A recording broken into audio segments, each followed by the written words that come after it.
Hey guys, I just wanted to talk about my build for a second, give you an idea of what I've done with the electric interceptor concept here. Um, so right now melee damage, as you probably know, is largely built into your overall score. So some of the items I have on here, while they're not the optimal abilities or weapons for the build, I use them because they're legendaries, and the rolls on them aren't horrible. They're just not they're not optimal. But the extra power it provides equates to extra melee and electric proc damages, and I can't ignore that. So I'm using the Thunderbolt of Uvinia for long range combat. Basically, awesome weapon so long as they're not immune to electricity. Using Rolling Carnage, 13% physical damage, busts off the melee damage, plus 200% weapon damage on something that can give itself an additional 150% isn't bad either. Those pellets hit for 1500, and as you know, it double taps. It's quite a large amount of damage. So I've got, at the moment, I need to roll through these for a combat one. I just keep this one on here constantly. This is supposed to be an armor build, so the shield's nice, but it's not specific to the build. But this provides 33% luck, so I just keep it on there. This right here is the core of my lightning build, and what makes it so effective is having a Caraph's Talon with plus 200% charges with additional 18% gear speed. This just means that as long as I'm killing things in melee, I'm I'm restoring my armor, my health, and just causing massive combo explosions and just explosions in general. Once they die, it procs, and that proc hits for like 23k. It's insane. Renari's charge is largely just a gap closer. I mean, it does strong damage. It's great for like bursting in to knock out shields, but it's largely just the gap closer. This thing has luck built into it with plus 100% charges. Obviously, I would like to in the future get a different one that has better rolls. Gear damage suit wide is really nice.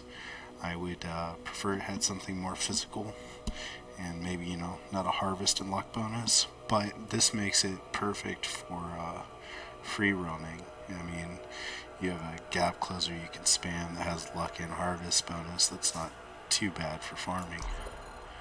I run Elusive Talisman.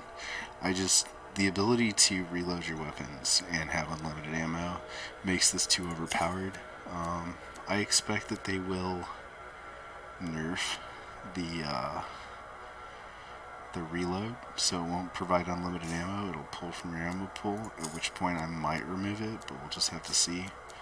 I use Vengeance Matrix. This gives me oh yeah, and the rules on this don't matter. The only reason I'm using this over a Masterwork one is the extra power convert to melee and survivability. I mean, the numbers can't lie when the difference between armor here is almost 1200 points. This increases all damage dealt by 50%, damage taken by 25%. On low health, all damage is increased by 25% for 5 seconds. So this, in conjunction with defeating a melee enemy, restores 20% armor, and if my Caraph's Talon is the final strike, I get 35% instead of 20%. It basically works perfectly in tandem with that.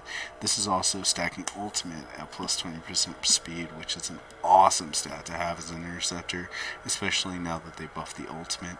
The ultimate is also based off the overall build power score, so that's why you want that to be high if you're doing an ultimate stacking build as well for the interceptor.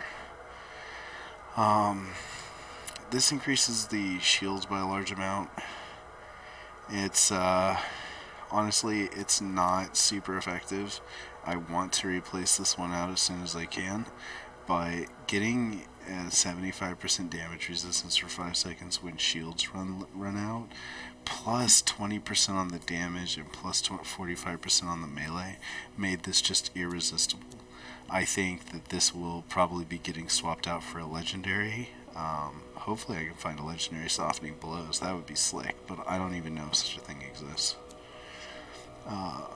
Way of Resolve, buffing out melee damage even more ultimate speed, and not to mention dashing creates melee damage by 40% for 10 seconds. It is so easy to just pull off a dash. If you just dash straight forward into the target you're meleeing, you don't even move anywhere, you just pick up the buff. And then this one is pretty big. It's the small melee hit streak, detonates an electric explosion. If you put an electric sigil on, those electric explosions will hit for about 24,000.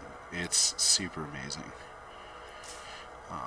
The extra pulse aura combo works great with Kara's Talon too, from the Way of the Bold.